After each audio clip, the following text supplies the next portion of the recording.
Hi, I'm Tim Ree, and I'm here with Ken Pfalzgraf. Ken, good to have you. Thank you, Tim. Let's just get right into it.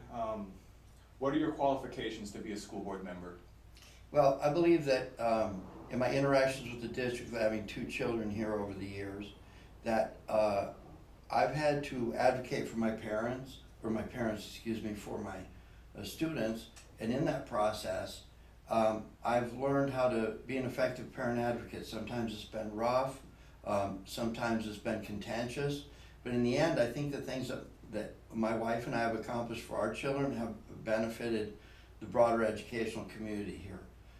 Next, I've been an attendee to the school board meetings. When I started having some challenges, I am a type of person that looks at systemically what is the challenge that's causing this problem. I don't look at people and make the problems people-based. I want to know internally what's happening, what's the motor running that maybe doesn't lend to this. So I started going to school board meetings, and for the better part of 5 years, I've been to most of them. In fact, I think I've been to more meetings than some of the sitting school board members. But at the end of the day, I know the district's business. I'm invested in the district's business. And then finally, where I work, I run a division of a city with a world-renowned reputation, and the buck stops here on that division. I put together the budget, I administer the budget for my team, the day-to-day activities, the work plans, capital improvement projects, collective bargaining, quality control, all those types of things. I am ultimately responsible for that. I'm a firm believer in a brand. I support the brand that I work for. I do everything I can to maintain that brand, and I also do everything I can to enhance that brand. So I think being a parent advocate, understanding the district's business, and being a committed and successful public servant is what qualifies me and makes me especially pertinent at this time. Sure. Okay. What is the main thing do you think our school board should focus on improving in the next year? Improving isn't the word I would use. It would be maintaining. We've gone from a very precarious fiscal position to now we appear to be in a very solid fiscal position. You're starting to see the real estate agents talking about how our community looks in terms of a place to live. The bond rating has gone up. But there are some things associated to our charter schools that if we take the exact circumstances we're going here and look at them in San Diego County, you're seeing that it's very precarious and schools have been shut down over there. So what I think we need to do is to focus on what would we do if some of those same circumstances that are happening, some of the court rulings, some of the movements against the charter schools, against the resource centers, if some of the court rulings are coming down, were to happen here, I think we need to prioritize for that. I think we need to have some open and objective discussions with the board and the upper end staff to say, if this happened, how would you react, and have those contingency plans in place, because the worst thing that could happen on the upswing right now is that it would stall and we're back to where we were. So focus on the success and maintain the funding that goes with it. All right. Do you see yourself as primarily a community, or as a part of the community representing? Do you see yourself representing us, the community, or more so the school district? The school district is an entity, and the people who work at the school district are employees.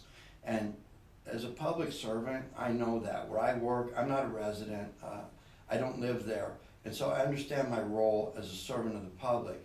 So that being said, I have children, and like I said in the beginning of this interview, some of the challenges that I've been through, some of the rough ones, I think have helped the broader educational community, and that's where my roots lie. I think that I'm approachable just to about anything, whether it would be a business plan, whether something makes sense or not, but I am the community, and I think if you lose track as a board member that you really are the community and you're the representative of the community, I think if you focus on that, the success of the district is a byproduct of that. And so, community all the way. Okay.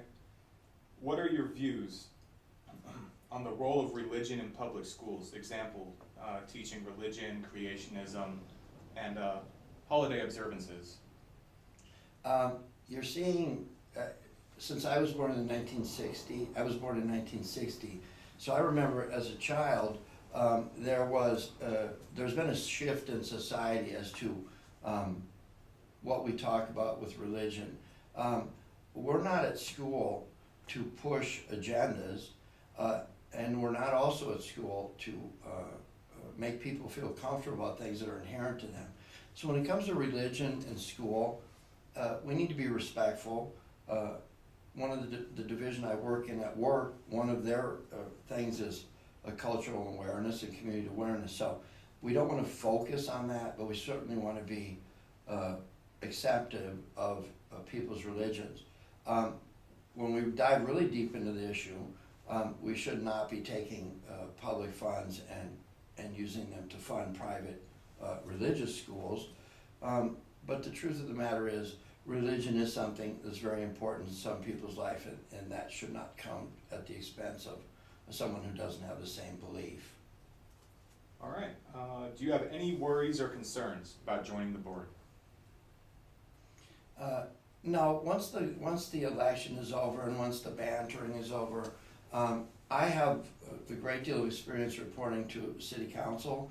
I have a great deal of experience reporting to commissions who inform the city council and who represent the public.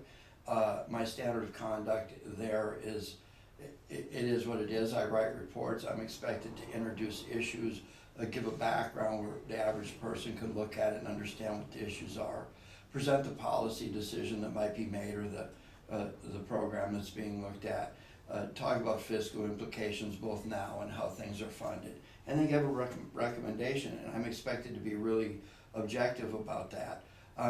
I have a great deal of respect for past councils and boards. If you don't go in with a certain amount of respect about what's happened in the past that brought you to today, then you're prone to trying to change the system and being self-serving. So upon me being seated, I think that, again, once the election and the frolic is over, I think the other board members would find that I'm very systemic. I'm concerned about the community. I like to let people know why I'm making the decision I make. And I'm actually seeing me be the board member that's quiet, and I think it'll be a good fit. I think my skills will fit in well. Okay, do you have any closing remarks you want to make? First off, I'd like to thank the community for having enough interest to have an election here. I'd like to thank the community for sticking in through the hard times. The bond is huge. I talk about brand all the time. The new high school is awesome. I know kids that have gone to school here. I like the focus here. Our own Tim right here is a product of Vasquez High School. I'm not sure how old you are, but you're gainfully employed. You're doing journalism and up to date.